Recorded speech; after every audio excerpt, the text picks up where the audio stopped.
లాకి ఇచ్చేటటువంటి ప్రాధాన్యత, కామన్ మ్యాన్కి ఎలాంటి ఇబ్బందులు లేకుండా అక్కడ నీకు చట్టాలు రూపొందిన విధానం, ఇవన్నీ వీటన్నిటిని కాదని ఇప్పుడు నా ఇష్టం వచ్చినట్టు చేస్తానంటే ఇప్పుడు ఆటోమేటిక్గా ఏంటంటే ఇట్లాంటి వ్యతిరేకత వస్తుంది. ఇప్పుడు మీరు చూస్తున్నారు, ఇప్పుడు విద్యా వ్యవస్థని రద్దు చేస్తున్నానని చెప్పాడు. ఇప్పుడు అలానే అందరూ కాము ఊరుకోవట్లేదు కదా. ప్రతి స్టేట్లోనూ నీకు 21 స్టేట్స్ వెళ్ళినాయి, కోర్టుకి వెళ్తున్నారు కదా.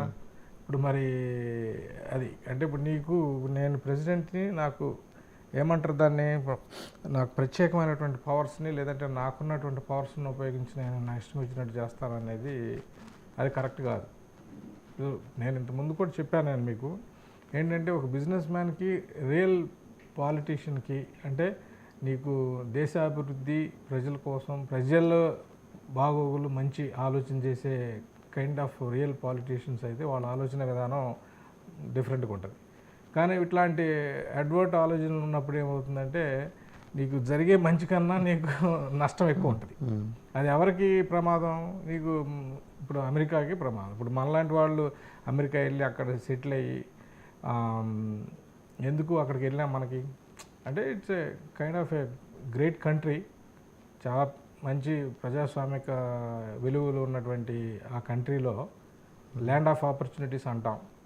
ఎవరైనా వెళ్ళి అక్కడ కష్టపడి బతికే కైండ్ ఆఫ్ ఉన్నటువంటి అంత పెద్ద దేశం ఇప్పుడు అక్కడికి వెళ్ళాలంటే భయపడే పరిస్థితి తీసుకొస్తున్నారంటే, లేదంటే అక్కడ ఉన్నవాళ్ళు చాలా అన్సర్టనిటీకి నీకు ఇబ్బందికరమైన పరిస్థితులను చూస్తున్నారంటే ఐ డోంట్ నో మరి అది ఎలా చెప్పాలి, ఎలా లాజికల్ కంక్లూజన్ ఎట్లా వస్తుందో చూడాలి ఒకసారి.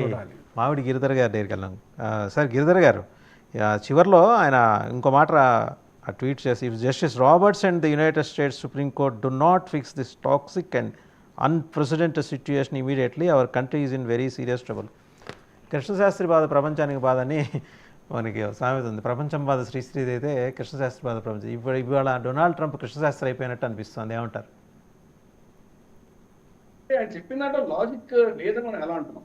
ఎందుకంటే గత ప్రభుత్వం, బైడెన్ ప్రభుత్వం కనీసం అంటే 10 లక్షల మంది ఇల్లీగల్ ఇమిగ్రెంట్స్ ని పర్మిట్ చేశారు. ఏ చట్టం ప్రకారం పర్మిట్ చేశారు అని ప్రశ్నించారు. అది కూడా ఇల్లీగలే కదా. మీకున్నటువంటి అధికారాలను దుర్వినియోగం చేసి మీ బార్డర్స్ అన్ని ఓపెన్ చేసి వీళ్ళని పర్మిట్ చేశారు కదా. ఇప్పుడు నేను మన దేశ రక్షణ కోసం మన ప్రజలు ఇక్కడ ఉన్నటువంటి పట్టణాల్లో వీళ్ళు విచ్చలవిడిగా తిరుగుతున్నటువంటి క్రిమినల్స్ వ్యతిరేకంగా నేను చర్యలు తీసుకుంటే దానికి ఎందుకు అడ్డుపడుతున్నారు మీరు? కాబట్టి ఇది ఒక ఏమంటారంటే జ్యుడిషియరీ ఇటువంటి వ్యక్తులు కనుక మీరు చేస్తే కనుక మన సమాజం చాలా ఇబ్బందుల్లో పడుతుంది అని ఆయన ఉద్దేశం. సరే, ఆయన అప్రోచ్, ఆయన మాట, ఆయన తీరు అది చాలా మంది నచ్చకపోవచ్చు. ఇందాక నేను చెప్పినట్టు తప్పకుండా అక్కడ చెక్స్ అండ్ బ్యాలెన్సెస్ ఉండి తీరుతాయి. ఎక్కడైనా కానీ ఏ డెమోక్రసీ అయినా కానీ కూడా జ్యుడిషియరీ ఒక చెక్స్ అండ్ బ్యాలెన్సెస్ తప్పకుండా ఉంటాయి. కాకపోతే జ్యుడిషియరీని వెపనైజ్ చేసి ఈ సోకాల్డ్ డెమోక్రాట్ లెఫ్టిస్ట్ భావజాలం ఉన్నటువంటి ఒక కొటారి ఉంది కదా, వాళ్ళని వెపనైజ్ చేస్తుంది. వెపనైజ్ చేసి వాళ్ళ వాక్ స్వాతంత్రం పేరిట, తర్వాత వాళ్ళకు ఉన్నటువంటి చట్టరీత్యా వాళ్ళకు ఉన్నటువంటి అధికారాలను దుర్వినియోగం చేసి ఆ దేశ రక్షణకు విరుద్ధంగా వీళ్ళు ప్రవర్తిస్తే అక్కడికి ఇబ్బంది వస్తుంది. ఇప్పుడు లక్షలాది మందిని వాళ్ళ 5 స్టార్ హోటల్స్ లో పెట్టి వీళ్ళు మేపుతున్నారు. అది ఎవరి పైసలు? కష్టపడి కష్టార్జితంతో వాళ్ళు ట్యాక్స్ కడుతున్నటువంటి అమెరికన్ ట్యాక్స్ ప్రజల పైసలతో వాళ్ళు చేస్తున్నారు. ఇదంతా కూడాను ఈ యొక్క సోకాల్డ్ డీప్ స్టేట్ ఏదైతే ఉందో వాళ్ళు యూరోప్ లో అదే చేశారు, అమెరికాలో అదే చేస్తున్నారు. ఫర్ ఇన్స్టెన్స్ మనం చూసాం జర్మనీలో వెళ్ళి, జర్మనీలో, కెనడాలో ఈ మంత్రులు యాక్చువల్గా వెళ్ళి వాళ్ళ ట్రైన్లలో ఎయిర్పోర్ట్లో రిసీవ్ చేసి కౌగులించుకొని రండి మా దేశాన్ని పిలిచారు కదా. ఈ రోజు అక్కడ ఎంత క్రైమ్ ఉందో చూస్తున్నాం. ఎటువంటి చిన్న చిన్న పిల్లల్ని ఎలా చంపుతున్నారు, ఒకటి ఏమవుతోంది, రేప్ క్యాపిటల్స్ గా తయారైనవన్నీ, రాత్రి అయితే ఎవరు బయట అడుగు పెట్టలేనటువంటి పరిస్థితి. ఇంతటి ఘోరాతి ఘోరమైన సిచ్యువేషన్ ఆ దేశాల్లో వచ్చేసరికి వీళ్ళందరూ ఎక్కడున్నారు? ఈ ఇల్లీగల్ ఇమిగ్రెంట్స్ తీసుకొచ్చిన వాళ్ళు. కాబట్టి వాళ్ళకు ఉన్నటువంటి వెస్టర్న్ ఇంట్రెస్ట్ వల్ల వాళ్ళు ఇవన్నీ చేస్తున్నారు. ప్రపంచం అంతా కూడా ఒక లెఫ్టిస్ట్ భావజాలం ఉన్నటువంటి సింగిల్ ప్రభుత్వం ఉండాలి, లేదా ఏ ప్రభుత్వం ఇండిపెండెంట్ గా వేరే దేశాలు ఉన్నా కానీ ఆ ప్రభుత్వ అధినేతలందరూ మా చెప్పు చేతుల్లో ఉండాలి. ఇది పెద్ద గ్లోబలిస్ట్ అజెండా. దానికోసం వాళ్ళు చేస్తున్నారు. బహుశా డొనాల్డ్ ట్రంప్ ఇంత కొంత బాహటంగా, కొంత ఆయన కొంచెం గ్లామరస్ గా చేయకుండా వేరే పద్ధతిలో చేస్తుండొచ్చు ఆయన. అఫ్ కోర్స్ పుష్ బ్యాక్ అంటూ వస్తుంది. అప్పుడు వచ్చే కదా ఎన్నో పుష్ బ్యాక్స్ వచ్చాయి మనకు. ఫర్ ఇన్స్టెన్స్ మనకు ఆర్టికల్ 370 తీసేస్తే చాలా మంది కేసులు వేశారు, సిఏకి సంబంధించి చాలా మంది కేసులు వేశారు, వ్యవసాయ చట్టాలకు కేసులు వేశారు. ఇది డెమోక్రసీలో సహజం. ఏమైనా కేసులు పడతాయి, కేసులు మీద ఎదుర్కోవాలి, దాన్ని ఎలా సమస్య పరిష్కరించాలో చూసుకోవాలి. ఇప్పుడు మనం డిపార్ట్మెంట్ ఆఫ్ ఎడ్యుకేషన్ తీసుకుందాం. దానికి సంబంధించింది జిమ్మీ కార్టర్ ఈ డిపార్ట్మెంట్ ఆఫ్ ఎడ్యుకేషన్ తీసుకొచ్చింది ఆయన. అంటే అంతకంటే ముందు లేదు కదా. ఏ స్టేట్ వాళ్ళు స్టేట్ చూస్తున్నారు. అదే మన దేశం చూద్దాం. దాన్ని స్ప్లిట్ చేసి చూస్తే కనుక రాష్ట్రాలన్నీ కూడా మాకు ఫెడరల్ స్ట్రక్చర్, మాకు అధికారాలు లేకుండా సెంటర్ మీరెందుకు నిర్ణయిస్తున్నారు? వ్యవసాయ చట్టాలు వచ్చిన ఇబ్బంది అది కదా. వ్యవసాయం మా పరిధిలో ఉంటుంది, మీరెందుకు నిర్ణయిస్తున్నారని మీరు గొడవ పెట్టారు కదా. ఇక్కడ ఆయన కరెక్టే, నేను ఇంటర్వ్యూ అవను, మీరు చూసుకోండి మీ స్టేట్స్ అని ఆయన చెప్తున్నారు. ఆయన చెప్పింది అంతే కదా. ఫెడరల్ ఫండింగ్ ఉండదు, ఏ స్టేట్ వాళ్ళు మీకు కావాల్సింది మీరు నిర్ణయించుకోండి, ఫండింగ్ తీసుకోండి, మీరు ఎలా దాన్ని పెట్టుకుంటారో పెట్టుకోండి అంటారు. అది ఆయన ఫస్ట్ అప్రోచ్. అంటే సెంట్రల్ గవర్నమెంట్ ఎక్స్పెండిచర్ తగ్గించే దిశగా చెప్తున్నాడు. ఎడ్యుకేషన్ మానేయమనో లేకపోతే స్టెమ్ స్టడీస్ మానేయమనో ఆయన చెప్పండి. కాలిఫోర్నియా అట్లాంటి దేశాలు రాష్ట్రాలు కావచ్చు, లేదా మనకు న్యూజెర్సీ, న్యూయార్క్ లాంటి ప్రాంతాలు కావచ్చు, అక్కడ టెక్నాలజీ కంపెనీ కాబట్టి వాళ్ళకి స్టెమ్ చాలా కీలకం. ప్రభుత్వం చేసుకోవచ్చు, ఎవరా పేరు వాళ్ళని దాని మీద ఎక్కువ కంట్రోల్ వాళ్ళు తీసుకుని దానికి సంబంధించిన ఫండింగ్ ఇవ్వచ్చు, చాలా మందికి స్కాలర్షిప్లు ఇవ్వచ్చు, వాళ్ళ లోన్ వేవర్స్ ఇచ్చుకోవచ్చు, ఎవరు చేసుకోవచ్చు, వాళ్ళు వాటి స్టేట్ చూసుకోండి, నేను ఎందుకు పట్టించుకోవాలి అని చెప్తున్నాను. గతంలో అది జిమ్మీ కార్టర్ ఈ నిర్ణయం తీసుకొని ఈ డిపార్ట్మెంట్ పెట్టక ముందర అది లేదు కదా. దానికి సంబంధించిన ఇబ్బంది ఎవరికి లేదు కదా. ఇప్పుడే తీసేస్తే ఎందుకు మీరు దాన్ని ఇబ్బంది పడుతున్నారు దాన్ని. అంటే డొనాల్డ్ ట్రంప్ ఏం చేసినా దాన్ని అపోజ్ చేయాలి అని కొంతమంది ఉన్నారు. సో దాంతో ఇబ్బందులు వస్తాయి. నేను డొనాల్డ్ ట్రంప్ 100% నేనేం ఎండార్స్ చేయట్లేదు. నేనేమంటారంటే ఆయన ఒక అధికారం వచ్చారు, అధికారంలో వచ్చి ఇవన్నీ చేస్తానన్నారు.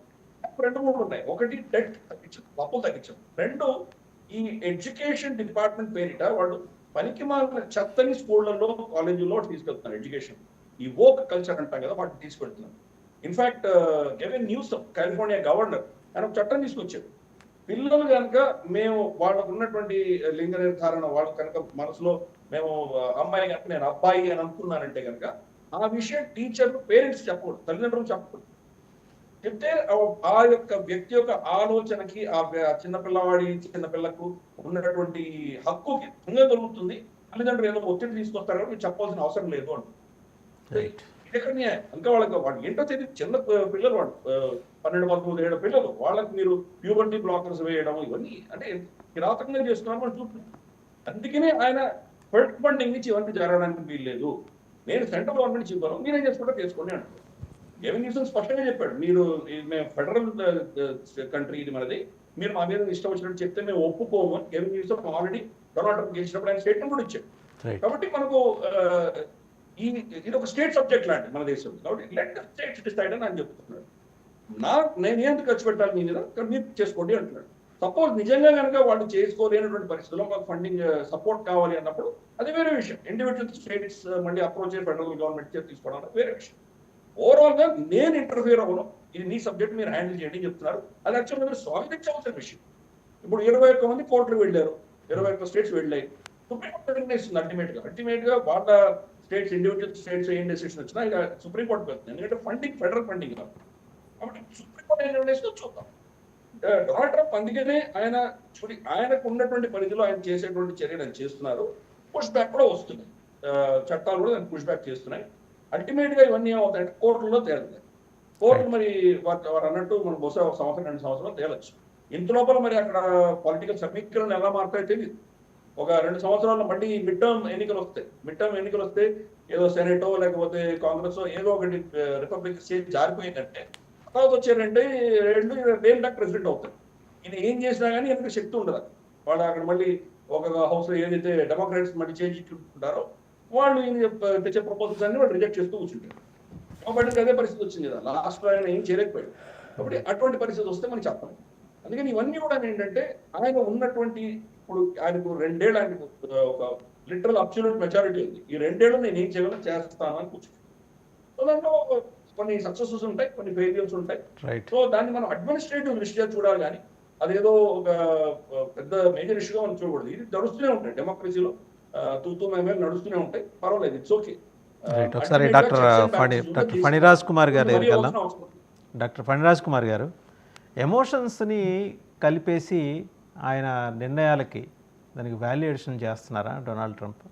అంటే ఇంత భావోద్వేగాలతో కూడిన ట్వీట్లు పెట్టేసి జనాల్ని సైకలాజికల్గా వాళ్ళని ఏమైనా ఇన్ఫ్లుయెన్స్ చేసే ప్రయత్నం చేస్తున్నారా జడ్జీలు న్యాయ వ్యవస్థ మీద? జడ్జిలనే కాదు, ఆయన చేసిన ప్రతి పని కూడా ఒక స్టెప్ కొంచెం దూకుడుగా